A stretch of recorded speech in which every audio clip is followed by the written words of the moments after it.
Sir sir আমার হাত কেটে দিল স্যার, আমার হাত কেটে দিল স্যার।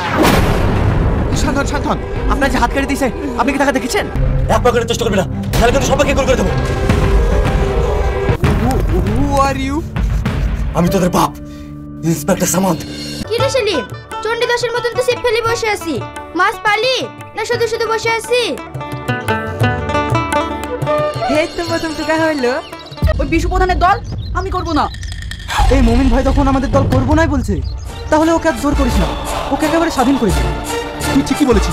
আমি তোমাকে অনেক ভালোবাসি, হয়তো আজ আমি বেকার, তুমি আমাকে কিছুদিন সময় দাও, আমি ঠিক যে কোনো একটা কাজের ব্যবস্থা করে ফেলবো। এবার স্বস্তি পেলে তো?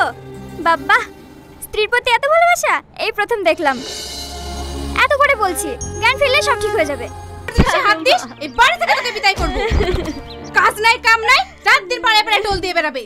আমি যেন ওদের চাকরানি হয়েছি,